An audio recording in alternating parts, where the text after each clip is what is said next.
Hey everyone, welcome to another episode of the Wandering Road podcast.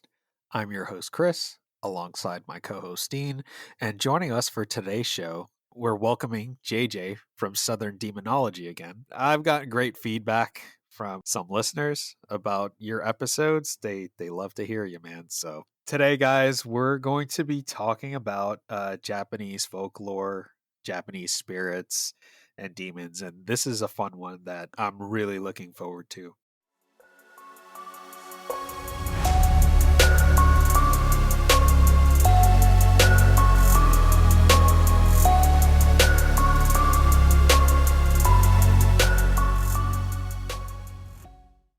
But before we get started with today's show, if you would like to share your stories with us or would like to be a guest on the show to share your paranormal experiences, please feel free to email us at twroadpodcast@gmail.com. We'd love to hear from you. We'd love to have you on the show as a guest. Or if you're a little shy on appearing on a show, just send us your story and we'll make an episode dedicated to your stories. And again, the email address is twroadpodcast@gmail.com. So let's jump right into it, guys. We'll skip all the formalities of how we're all doing because we know we're all fucking tired. It's been a long day. Well, except for you, Dean. It's still daylight for you over in Hawaii. But I'm going to start with you, JJ. With with regards to Japan and spirituality and the belief in the paranormal and whatnot, I saw a stat that said that, what was it, like at least 90% of Japanese people believe in some sort of spirits, or what's the Japanese word for it? Ire? Ire. Yes, it is. It is much more rare to find someone who does not, at an instinctual level, believe in ghosts. Monsters, not nearly as much, but everyone still knows all of the tales around them. So, Yude, very much the case. In fact, constantly there are being new legions of Yurei and Bakemono being added into the rosters. When I was in Tokyo last year, I was watching a Japanese talk show, and they were going over a couple of these new legends, one of which was Hyako Hyako, which guy was at his computer just typing away, and he hears Hyako, Hyako, and that's the onomatopoeia for someone jumping up and down. And he's on the third floor, and he looks and he sees a head just appearing above his balcony. And sure enough, it was a spirit that could stretch its torso up several flights in a building, and then be able to peer in at people. And then another one, which was the oddest one I've ever heard of, was a motorcycle riding, samurai armor clad undead thing that wielded a katana and was terrorizing people in the heart of a city. Which, I'm like, okay, sure. If that's what you want to go with, whatever. Damn Yakuza, getting into all kinds of people's trouble. I have to wonder, like, these more modern stories, whether or not they are. I mean, I think as we get further down the pike in technology and stuff, and people just assimilating more into different cultures, I feel like we're going to see these stories pop up more and more, these new stories. And I think it just seems like less likely that things that people actually spread around are genuine, but at the same time they sound extremely creative. Because as soon as you said the motorcycle riding thing, I just immediately think of like something like Daredevil, or like some superhero or whatever, like anti-hero. So I don't know, like, Pretty accurate description. yeah. I feel like that one with the motorcycle is probably harder to. I mean, actually, I would say it would be easier to prove that was false, because everyone and their mother would see something like that riding down the street. But the Yako Yako, that sounds pretty creepy. That sounds like a really great horror story. I like that one.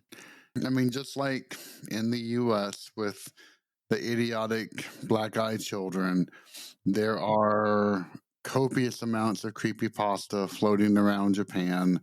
It is a country that, besides the most remote of villages, is completely wired and connected via the internet. So everyone has, Keitai, mobile phones, smaho, whatever you want to call them, and they're always on their devices. So things get constantly pumped out and everything else on a continual basis. Another thing is that, in addition to just believing in spirits, there are precautions that people love to take. For example, you do not walk next to a graveyard ever. Or if you do, you make sure to have plenty of salt at home so that you can then place at the doorways in order to keep out unattached spirits from following you back. Yeah, that's something I noticed when I was traveling through Japan. I did walk past some graveyards and I did immediately think about the stories you told us in the past. And I actually have some creepy stories to share myself, which I will at some point. I'll save the best one for last, which, Chris just did some research for me, like I said earlier before we got on. And the way he searched for it was different how I searched for it and came up with much creepier stuff relating to my experience, but we'll save that for later. But I did notice walking around that a lot of shops, especially like in the old city of Kobe, a lot of shops and a lot of little homes or apartments or whatever, they had these very intricately placed and well designed salt piles. And I guess they like make them and sell them like that. They look like cone shape, or like they're kind of like a pyramid shape of salt. And I didn't know what it was at first, but I just thought that was so interesting that they actually have a whole industry, or like a little sub industry of people who create these little salt piles to keep evil spirits away. There's an entire segment of the Japanese real estate market, which, if you ever run across a property which the price just seems too good to be true, it's because it is. And normally these are the places in which people have been murdered, or people have just abandoned the apartment after a few nights or a month or two, and the place has a history of that. And so they will try to knock the price down as low as humanly possible to still attract renters in order to get into it. And it's always a bad spot when you walk into a joint and you see talismans in the wall or hidden in closets, because those talismans are no joke. They, in Japan, there are Shinto exorcists, and they do not come cheap. They will charge an arm and a leg for their services, and that's because they're usually very well worth it. When I was in Kobe, I'll probably bring up Kobe a lot because it was the oldest and most historically rich area that I traveled to. But we stayed in an onsen that I did not expect it to be that old. Like, I knew it was old and I knew it was probably pretty well worn from over the years, but I assumed by, 20, I'd have to look that up. I'm pretty sure it was like at least 100 years old, at least. I know Kobe itself is, there are parts of Kobe that date back to, I think, the 1400s. But when we walked around the location, like the area that we were in, it was pretty remote. There wasn't a lot to do in the city or the town. There were some, good shops and restaurants, and there's this area where a lot of the tourists were walking through the little shop areas and whatnot, little street. But if you climbed all the way to the top of the hill, there was this really old shrine that was, I think it's the Inari shrine, where it's like they celebrate the Inari dog, or like it's like a wolf, it's like a fox slash dog shrine. And it was very beautiful. And apparently I saw the caretaker up there. I didn't talk to him, but apparently I did research, and apparently that caretaker was like the 19th generational caretaker of that shrine area, which blew my mind. It was really beautiful up there, but I just got like this weird like feeling when I was up there. It was different than any other, being around other shrines before that, or like walking past a graveyard. That area up there, for some reason, to me felt very strange. And I actually stupidly, I know this is a no-no, JJ, I decided to take pictures and videos of the area up there, and I caught a lot of the shrines in my shot. And I couldn't help but think at the time, like, oh, is this a good idea or not? Probably not. I don't know. We'll see. They're still on my camera, so if my camera melts or explodes, or I open it up later and something happens, we'll know. But that night, back in the onsen, which was really old and in itself creepy because the room was very old, And there were some awesome things about it too. I'll talk about in a sec, but it was relatively creepy and old, and my wife was fine with it. She loved it, but I was like a little unsettled. And that night, I had like a really weird stress dream. And in the stress dream, I don't really remember the details as much, but I remember like the dream itself showed me like an outcome with my family that if I had chosen something, it would be bad for my family. I think it was a good dream in a sense that it was showing me things that, you know, I maybe shouldn't, like the road I shouldn't travel down or things I shouldn't do in order for good things to happen. So it wasn't like a, you know, a demon or something saying like, oh, I'm going to screw you over. It was more like a warning, I would say. So that was kind of a good semi supernatural experience. But one thing I wanted to talk about, since you know, we talked about this before, I don't know your depth of knowledge on it, but it was really interesting to me. So there are these giant spiders everywhere called Joro spiders, and they're very colorful. I'm not afraid of spiders, so I found them very beautiful, but they're like the size of a 2-year-old's hand. They're massive, like little tiny eyes and stuff you can see very clearly, but the body's really huge. And apparently, Japan has this story about the Joro spider, the Joro woman spider, or something like that. I apologize, I don't know the Japanese name, but the story goes that she actually hunts and preys on men, and she'll like come to them in their dreams, and like very beautiful woman, and like lure them and kind of entrance them, and then she turns back into a giant spider and then devours them or sucks the blood out of them or whatever. But then the creepiest part of all is that she keeps them in like an abandoned house somewhere. And that's why I brought up the story, because you were talking about this whole culture of like really old antiquated houses that just don't seem to have been touched in like decades. And the crazy thing is, I heard that story, or I read that story in Kobe, and in Kobe around the city there were like at least 5 or 6 homes that I counted walking around that looked completely abandoned. Like the grass was overgrown, there was like mail sticking out of the box, like who knows how long that's been in there. And then my wife and I were talking, we're thinking like, imagine if you were an old person living here and no one thought to check on you. There could be like dead bodies right now in some of these homes because like no one's gotten the mail in like however long. And the weirdest thing about it is they don't look like they could be completely abandoned because they're not boarded up. But at the same time, you could tell there's something off about them. And I can't help but that pops into my head, that story about what you're just saying about how like, you know, talismans and this whole belief that properties can be haunted and people won't touch them. Yeah, so that story is the Kuma Onna is what she's called. Literally Spider Woman. Okay. And there's such a rich tradition of animals turning into human women, sometimes for positive things, sometimes for absolutely negative. And she is definitely one of the most common. In fact, I think there's a horror movie made in the 90s where there were all of these sightings of a Spider Woman along a particular stretch of highway, and they sent like a paranormal investigator, well, journalist out to cover what was going on. And turns out that he finds her, and he's sitting in this woman's apartment who happens to be the Spider Woman, and then she attempts to murder him right then and there.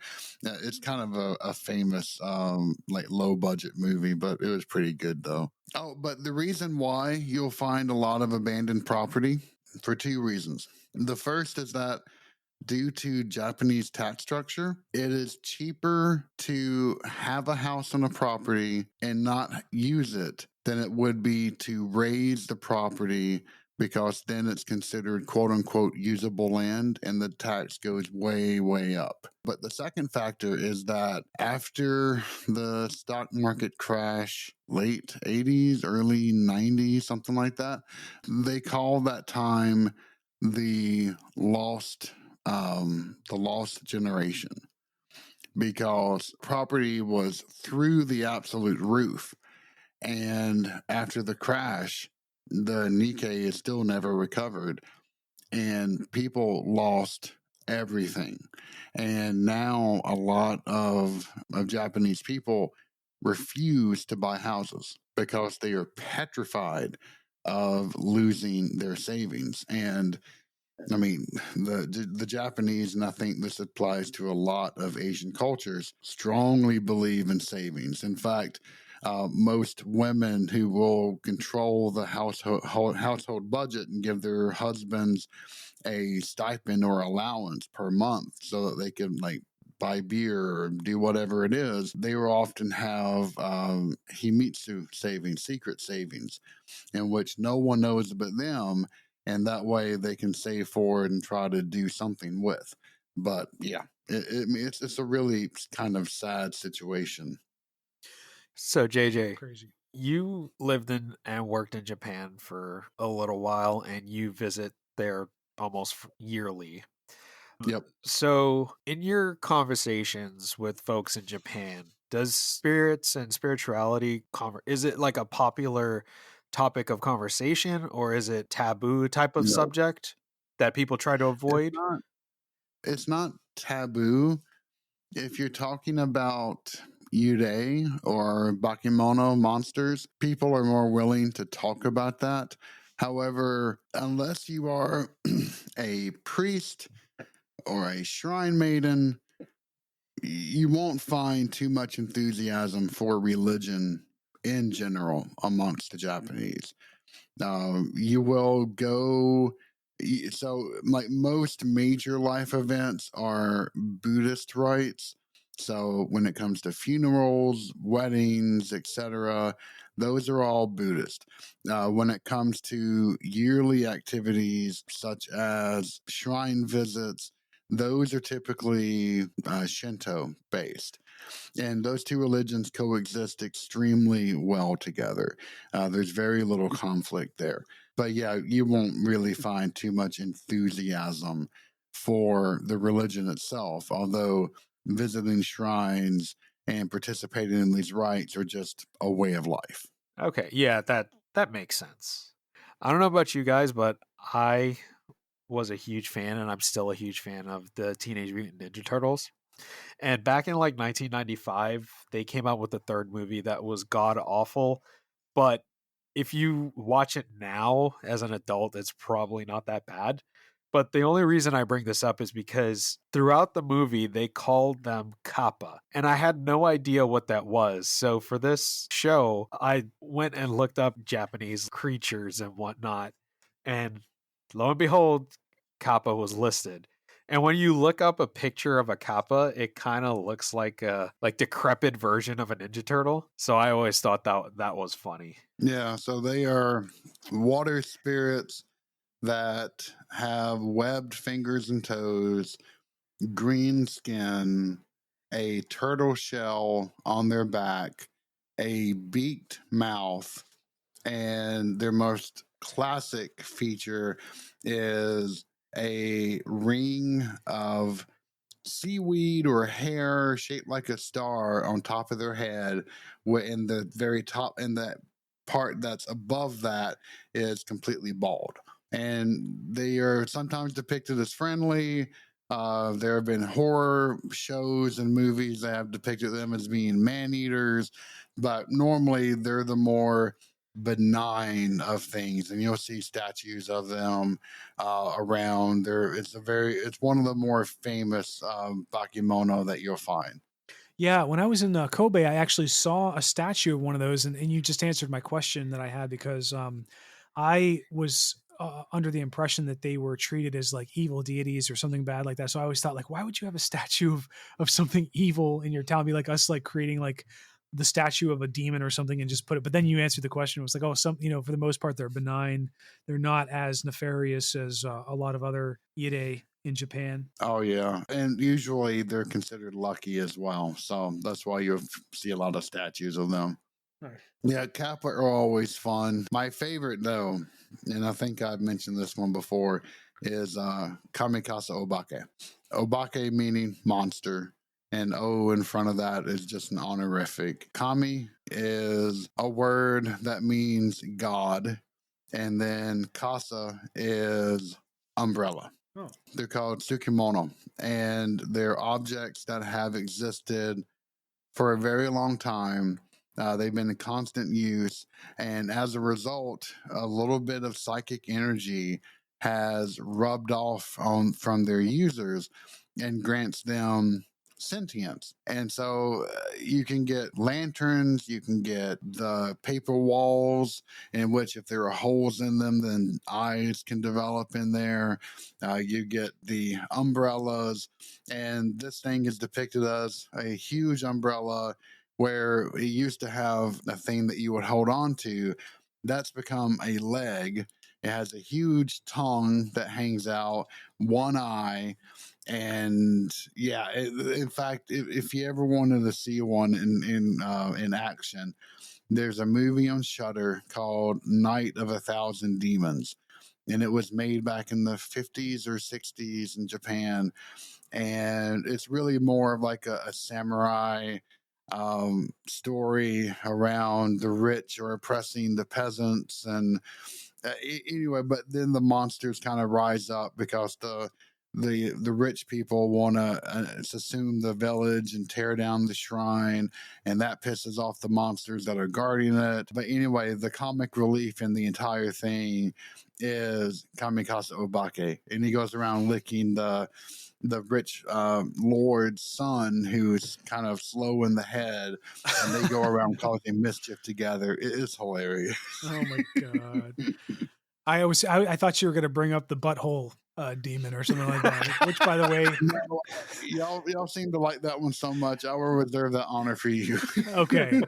I have to mention it, everyone. I have to mention it to people because when I came across it in my research, like I just had to do a double take, and I'm like, "What the fuck?" I just imagine like some drunk Japanese guy like 300 years ago just walking around, and then some other drunk guy just like comes up to him like naked and just sticks his butt in his face, like just showing him his anus or something, and then the drunken guy maybe had a little bit of wormwood in him, and it's like mushrooms or something, and he saw an eye. So in case you don't know, there's a spirit demon or whatever in Japan where it's this creature that walks around on all fours. It has the torso and body of a man, but the anus has an eyeball.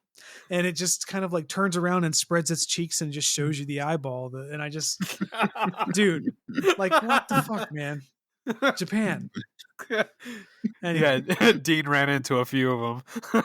I saw more than I care to admit. And that was just me in the mirror. I'm just saying. Had one too many sakes. Yeah, well, onsen, the onsen that you stayed with, it sounded like you stayed at the ryokan, which is an onsen plus a hotel. Yeah. Did you actually partake in like the public bathing? We actually, for this trip, we dropped way more money than we should have, but it was like we wanted to have the best experience, so we actually got a room that had a private onsen in it. It was like a really small, it wasn't huge, so we didn't do the public bath, but we did get into the mud water onsen in the room a bunch of times, and it was such a great experience. But I digress. Did you have a story for the he didn't want to run into that anus? Yeah, I didn't want to. No, I have never encountered the butthole anus monster, and I'm very happy to say that. But no, onsen are the Japanese take bathing to the ultimate leisure activity. Yes, and it is bloody amazing. Agreed. If you ever, I should have told you this before you went. If you would have ever gotten the chance, get a haircut and an onsen. Okay. Or get a haircut, period, in Japan. But an onsen, oh my gosh. It is so I am bald. I'm bald as they come. And my wife and I both went in for a haircut. We were sitting beside each other. She was done in 20 minutes because they were just trimming up. She has very long hair. They spent an hour on me. Wow. Doing everything under the sun, trimming the little hair that can grow on top of your nose, over your ears, asking detailed questions about how much they should trim from my mustache and my Fu Manchu, but it was the most relaxing thing in the entire bloody world. But no, I love onsen. I love public bathing. It took a lot to get used to, especially if you do it with your coworkers, which is a very common thing. First time I went, I was like, oh, I got to try an onsen. And I was traveling at the time with another American guy and a guy from India. He's been living in Japan at that point for like 10 years and spoke the language fluently. And they're like, okay, well, let's go. And then I realized, I'm like, am I going to have to see y'all naked? Because I really don't want to do that.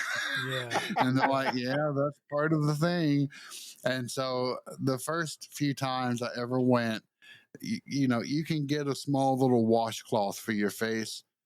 That went nowhere near my face. That was covering my junk the entire time. I had a death grip on that thing like you would not believe. And now, like, there's a where we normally stay, which is where my wife's parents are. There's a really nice onsen called Ofuro no Osama, or the Bath of the King. And it's beautiful, but I'm so used to going there now, and I haven't clutched a washcloth to my junk in quite some time. In fact, I'm very used to older men walking up to me. I'm stark naked, they're stark naked, and they'll reach over and they're pet my stomach and go, "Okay, this nah.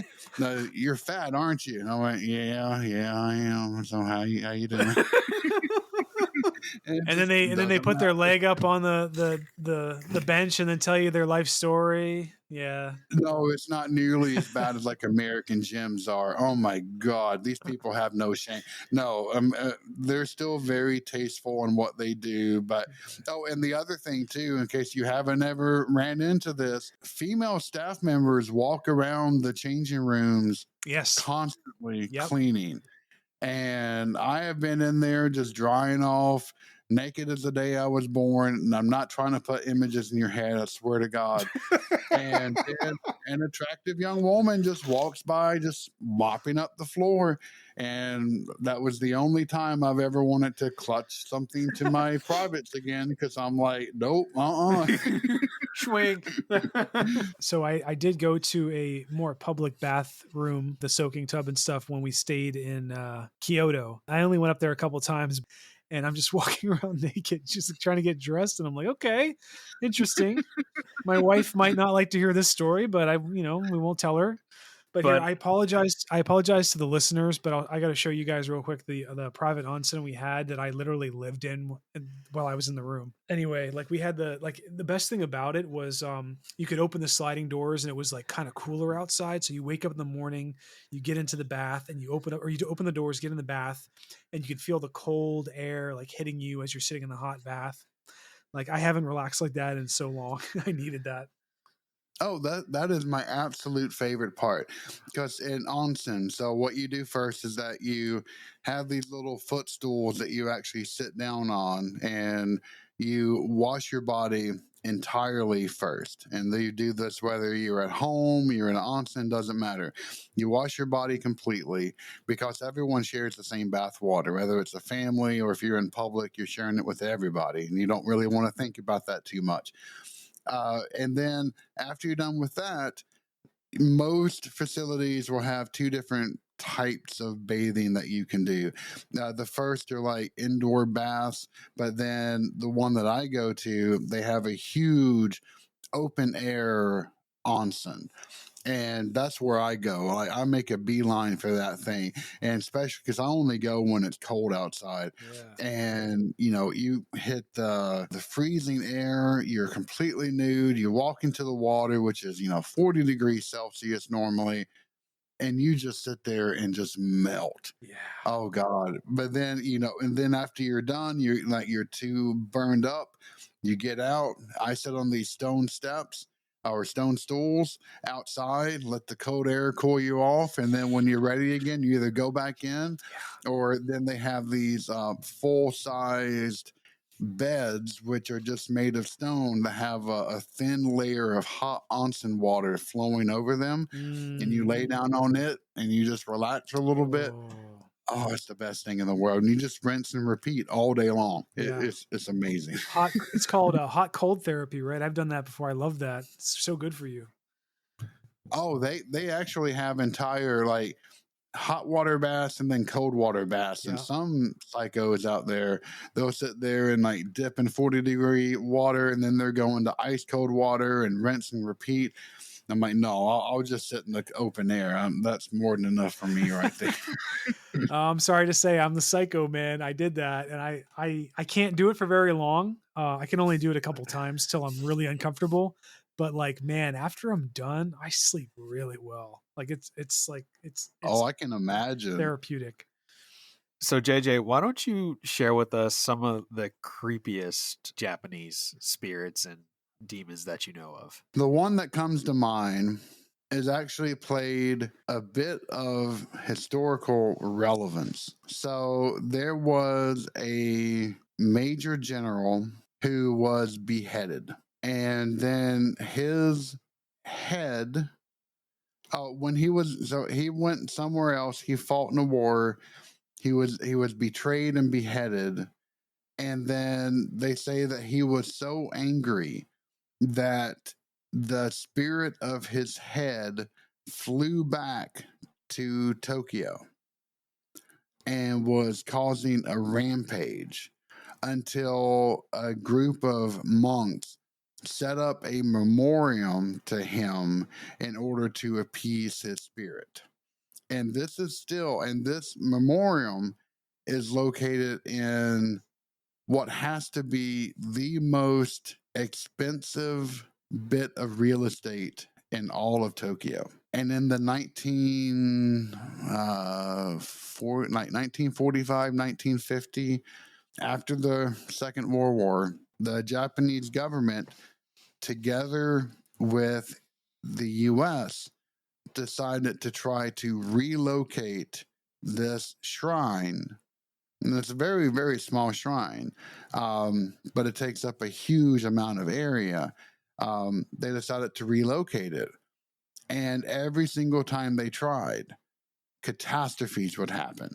Entire bulldozers would flip over, people were crushed to death. And after like the third time, both governments said, nope, we are out. We're not doing this shit anymore. And so that thing still resides in the most expensive piece of real estate in all of Japan. And they're too afraid to touch it. Where is this, like, specifically? It's in Tokyo. Is it like deep, like in the heart of Tokyo, or is it like in the outskirts? No, it's in the heart of Tokyo. I'll have to look up exactly where. I don't quite remember. There's an anime out right now, and I just did a mini episode all about it, and it's called Darku Gathering or Dark Gathering. And it starts off as a very like shonen jump kind of anime. There's a little girl who dresses in like these pointy shark shoes and has skulls for pupils, very, very stylish. And you think it's just going to be kind of stupid as I watched the first episode. But no, it has gotten dark. I mean, people have died. They've lured spirits to be eaten by other spirits in perpetuity. One in the latest episode, there was a ghost that would curse any women to give birth to a giant monster or a giant baby that had a huge head. And that was caused because of incest. It gets really bloody dark. And it's just, I am there for it. It is awesome. Not the incest, not the, Canceled. whole just the whole vibe is amazing. The reason why I'm going to bring this up is because like the darkness of some Japanese parts of culture are very obvious when you start delving into it. But like on the plane ride over, I decided like, okay, maybe, you know, I'll be the responsible parent since I'm traveling with a kid, and like, let's see what's in the news in Japan. So I turned on the Japanese news. I think it was like NHK or something on the plane.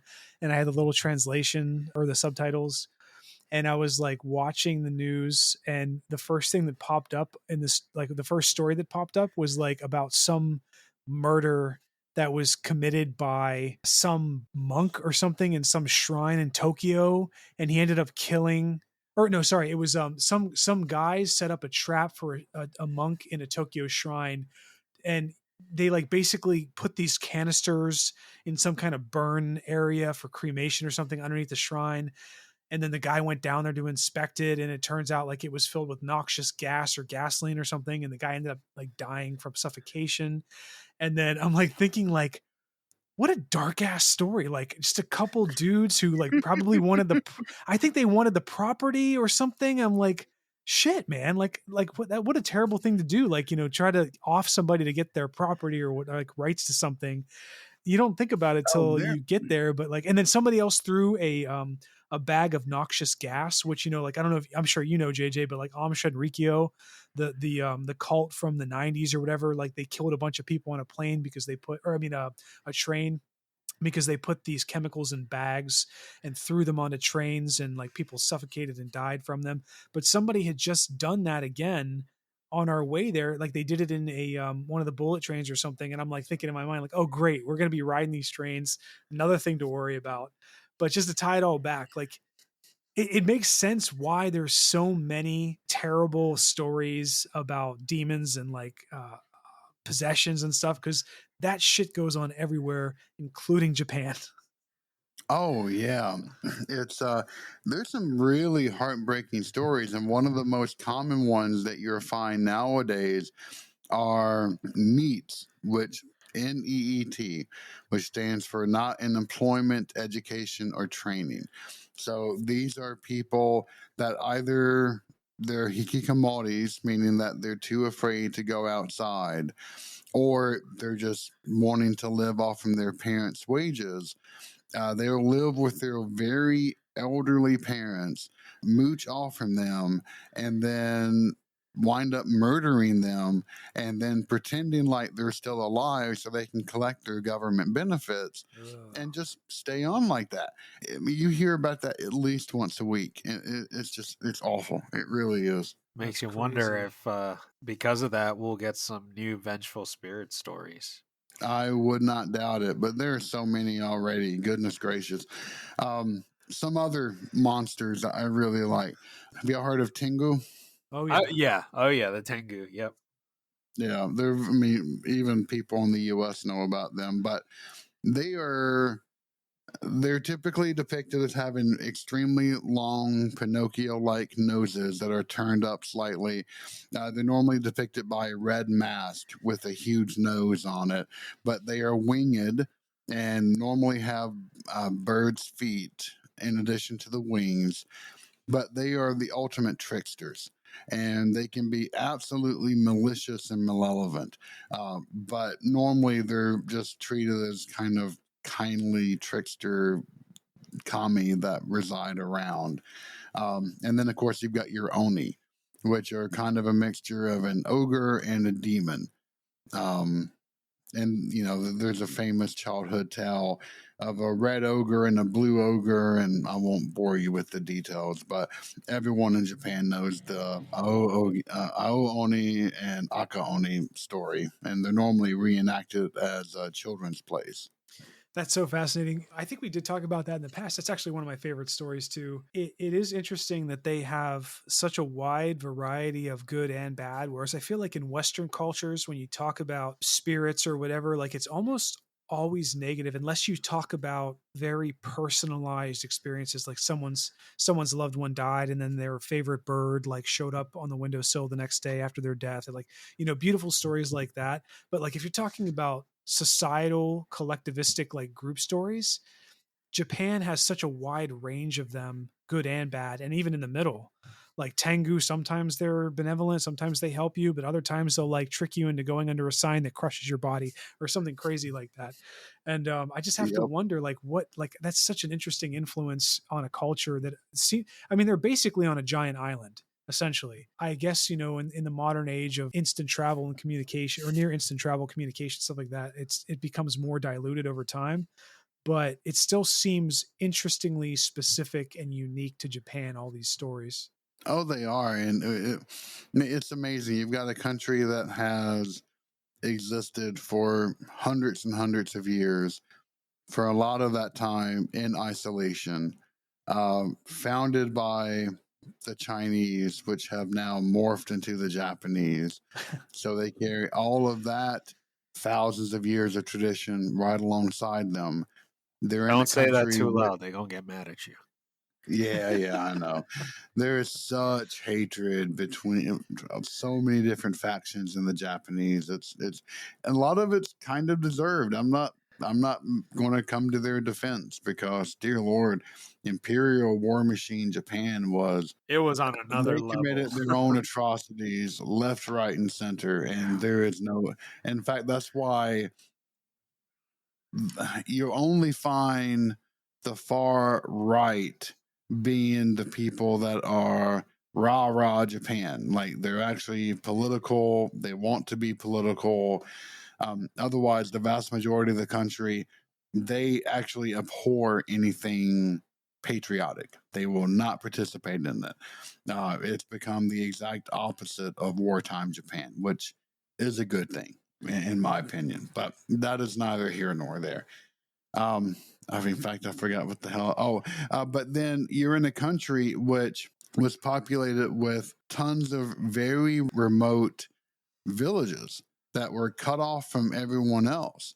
And you had all of these stories, and you had a country that was steeped in Buddhist and Shinto religion, and demons and monsters arose everywhere.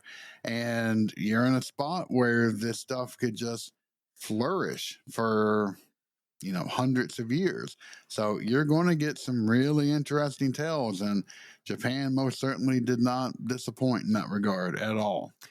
Yeah, I know we're a little pressed for time, JJ. I know you said you had a hard stop today. There's a few things I wanted to ask you before we wrap up for today. So, No. all right, that's And today's show, folks. and also real quick, before we get off, I have to bring up my crazy experience, or like crazy story, one like really quickly, and get JJ's perspective. But Chris, you go first. We could save that for the end if you don't mind. Yeah. We could finish off with that. Okay. So, JJ, regarding vengeful spirits, I know Dean and I, we did a podcast where we talked about the Kuche Sakeona, the slit mouth woman. What are some of the other common vengeful spirits that you've heard of? There's a lot. So there, in addition to Kuchisake Onna, which is still one of my absolute favorite stories. Have y'all seen the horror movies that depict her? No, I haven't yet. No. Oh, I've got to send y'all images, just the still images themselves. It came out in the 90s, and there's an entire trilogy of the things that they are. I won't say, I mean, they are like the ultimate be real movies ever made, but they are awesome, though. I love those things. There's a lot of stories of women seeking revenge. In fact, that's what Kuchisake Onna is really all about. And she is not the ultimate template, but she is a template that so many other stories depend upon and emulate. So if a woman was raped, if her husband cheated on her and then tried to kill her, then she'll come back and do other things. But then you also get the more forlorn stories. You'll get a lot of bakemono like Yuki Onna, the snow women, where they pretend to be human women. They'll meet a man and they get married. Things are going fine. But then one day the husband discovers her secret. So she's a snow woman. This woman never eats in front of her husband. And then one day he walks in and she has a mouth in the back of her head and she's just shoving food into that mouth. A woman has a giant snake for a neck, and her head just kind of spins all the way around. That is one of the most common kind of tales that you will see, especially around vengeful women spirit. And then, of course, there's the story I told about the general that was murdered when I think he actually tried to betray the emperor of Japan and take over, and he was kind of condemned, and now he is a restless spirit in which no one can contain, because if you do, then he will bring ruin onto the entire country. But there's one other story, and it's of a young girl. I think in the story she's 13, 14, something like that. And she is out and about and she gets a beautiful red kimono. And while she is out shopping, she meets another young man and she falls hopelessly in love. And this young man then gets betrothed to somebody else. And she is so lovesick that she can't get out of bed. She refuses to eat, and then she dies. And this kimono that she refused to take off because she loved it so much and it reminded her of him. When the family tried to sell it, it would keep causing fires wherever it went until there was the major fire. I don't know if it was Tokyo itself or if Edo, that claimed thousands and thousands of lives. And they say that it's because of this red cursed kimono. And that's a very common trait that you'll find. Have you ever seen it's kind of like Japan's version of the Twilight Zone, but it was made late 90s or so. And the English title, which is awful, is Tokyo Tales of Terror. If you haven't, I highly urge you to watch them. You can find most of them on YouTube. One of my favorite one is Shadows Sitting on Their Feet. Oh God, they have some absolutely like really kind of terrifying tales. But a lot of these stories will involve a person finding a random object on the street, a red ring or a music box, and then they take it home, and then instantly they are cursed. So in the West, you'll get a lot of these, oh, it's a ghost, I'm being haunted, oh, woe is me, oh, it's terrifying. No, in a lot of Asian cultures, if you're cursed, and there are two types of curses. There's noroi, which are human-based curses, and then there is tachiari, which are divine curses. They are the perversion of the divine. Then you are dead, or you wish that you were dead. And there is no gray area. And I love that series. So essentially, just because of that. folks, if you're in Japan and you run into some sort of red item, don't pick it up. Just leave it alone. And there was one last thing I wanted to ask you, JJ. What do you know about Okigahara? I have been there. No. Okigahara is a Juken, a suicide forest that is at the base of Mount Fuji. It is a 32-kilometer wide forest, and legend says that it was a place where if villages were strapped for food, they would take the elderly and the infirm, march them into the forest, and leave them to die. However, nowadays it's become a juken, which is a place where when people want to die, they will march into the forest and they will either off themselves right then and there, or they will bring camping gear and hang out until they get the nerve to off themselves. And there's a lot of signs all over the place which are, trying to proclaim, your life is valuable. Please don't do this. In fact, they used to do like weekly or bi-weekly walks throughout the forest, but in recent years, that has become more of like a once every 6 month kind of rotation.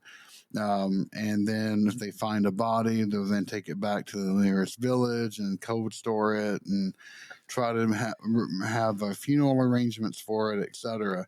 But when I went there, and I've heard about this place forever. It's the second most popular suicide spot in the world next to the Golden Gate Bridge. And I wanted to see this place for myself. I had to. So I convinced a group of coworkers to go with me. And it was like a 3-4 hour car ride from Tokyo to Okigahara. And we get there and we do a couple of touristy things. And then we park in a small little parking lot and we walk into the forest. Now, the ground where the forest is volcanic glass. So people say that compasses don't work in there. I don't know if they don't. I've heard that's more legend than anything, but who knows?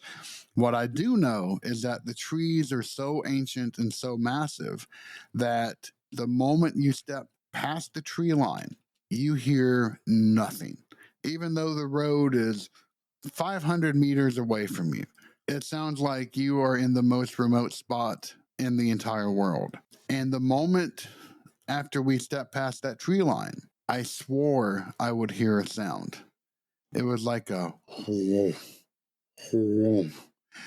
constantly repeating, very low.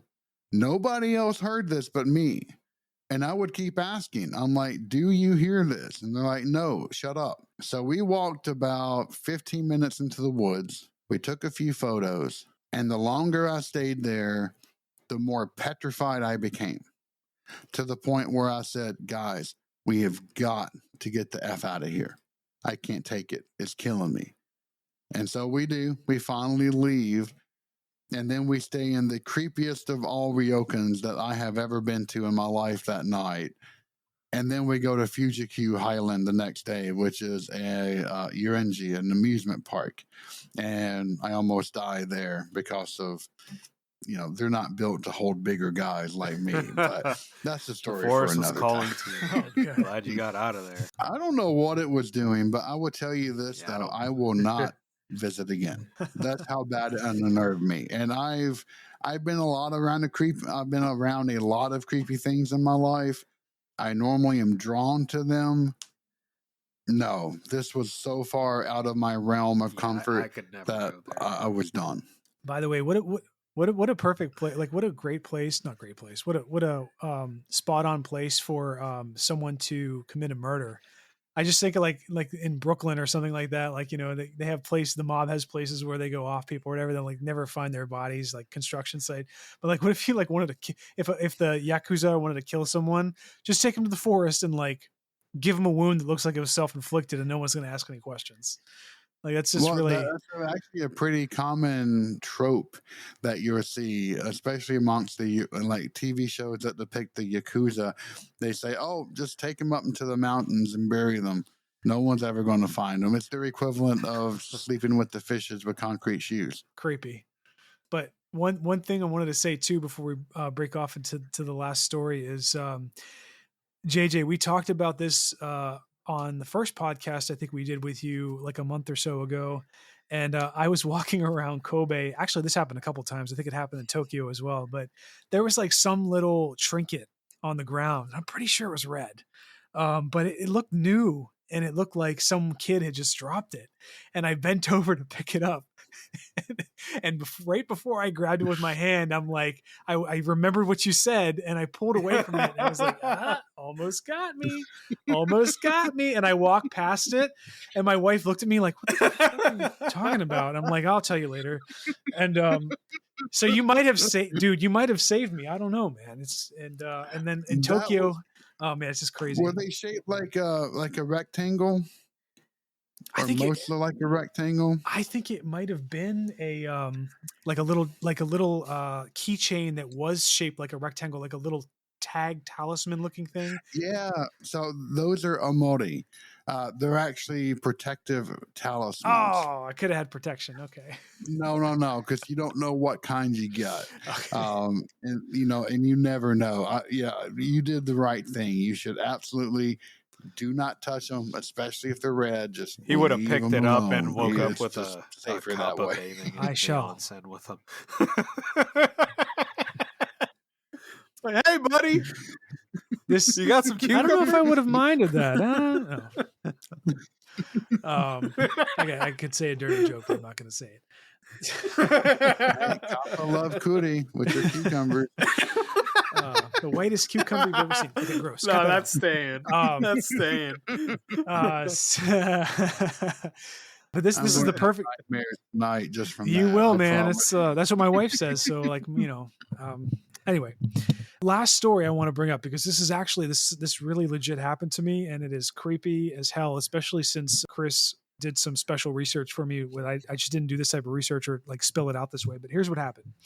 So on the Kyoto leg of the trip, we stayed in a relatively new hotel. It was decent. It was a decent hotel, but it wasn't old. It wasn't like, it shouldn't have been haunted in any such way. But right before that leg of the trip, we were in Kobe. And like I said, we had gone up to the mountain up there, went to the old shrine. I got some weird vibes up there, stayed in the really old onsen, et cetera, et cetera. Walked past the talisman on the ground, which, by the way, quickly, this is really shitty, but I think I accidentally killed a praying mantis. I think I might have, I don't know if it was already dead, like someone stepped on it, but I might have crushed it with my daughter's stroller. I don't know. So that could be extra bad luck. We were in the Kyoto hotel, and like, half the nights I was there, I couldn't sleep very well, but I had woken up pretty like seamlessly into around like midnight, maybe 1 a.m. And I was like half asleep, like laying there, just looking around the dark room. And I start drifting off again. And all of a sudden I hear someone or something intently whisper what sounded like Ario. As soon as I heard that, about like maybe a second later, I thought of you, JJ. I'm like, that story you told me about walking past the graveyard. And I'm like, oh, God damn it. And then I immediately get out my phone and put my the blanket over my head so I don't wake my family up. And I'm like texting, like, what does Ario mean? Is Ario a Japanese word? And I search ARYO and I couldn't find anything. Okay, so my explanation as a trying to be a semi-rational person was, we taught my daughter how to say arigato, and she was saying arigato to a lot of people. It was really cute. And I'm thinking like maybe my daughter in her sleep like tried to say that, and she just, instead of coming out as arigato, it came out as Ario. Or maybe my wife said something in her sleep and it just sounded like that. But I was so out of it that I didn't know Hold where it on, came let from. me ask you this. Yeah. Could it have been Adeo? Say it again. Adeo. Audio. It could have been. It could have been. What does that mean? Please don't tell me Satan. So, no. Ade is, it's here. And yo is a ending, which means you're educating somebody. So it could literally mean it's here. It's here? It's Yep. Oh, okay. Creepy. Well, Chris did a quick search of Ario, and it comes up as a name that is used, and I can't describe the kanji off the top of my head, but the first meaning is to exist or to preserve, and then the second character is one of the definitions is to replace or substitute. And I thought it would be creepy if like it literally meant to replace the existence of something. But it also seems like it's a pretty benign name. But I like yours better, JJ. Yours is definitely creepier. It's here now. But yeah, because ade, it does mean it is a verb to be. But if you go, ade, is it or is it? And if you say it without context, and it could mean, it is here. And then if I'm informing you of something, then I would say the ending particle of yo, which means that you don't know it, but I do, and I'm telling you about it. Interesting. So, okay. So if that was a legit experience, you could maybe take that as like a helpful spirit warning me that there's another spirit there or something is there. Or could it be like more benign, like, oh, it's time for something, or something has arrived, or, you know what I mean? Like the fulfillment of a wish. No, or it would be creepy. It would be a very creepy kind of thing if something was telling you it's here. It's not a good thing. let's just hope that the 1,000-mile plane ride or whatever has separated me from whatever it was. But watch, I brought it back in my camera. We'll see. Nothing's happened creepy since we've been back, but and before we wrap today's we'll show, see. Dude, you remember when we were talking about maybe one day you'd have an experience? Maybe one day? Maybe that was it. Maybe that was your awakening. Before we end today, I want to thank JJ for being on the show again. Dude, we love having you on. And out of all people, my mom was like, you need to have JJ on again.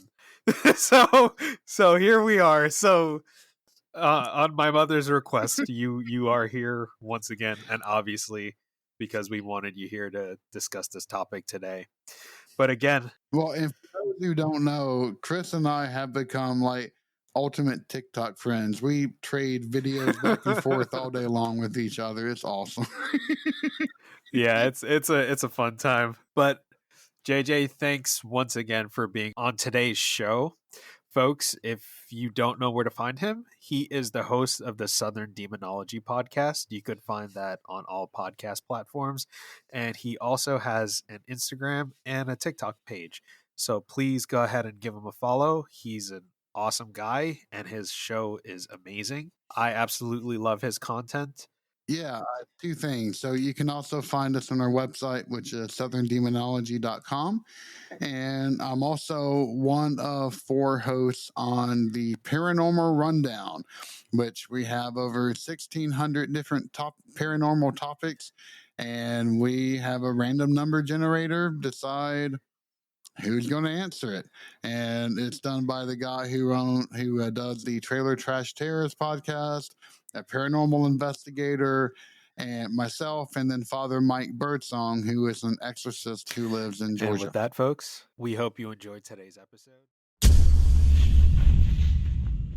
Thanks for tuning into today's episode of The Wandering Road. You can find us on Apple, Google, Spotify, and most podcast platforms. Be sure to subscribe and share. Also, don't forget to give a follow on Instagram at twroadpodcast and follow my TikTok at twrpodcast. Take care, and I'll catch you on the next one.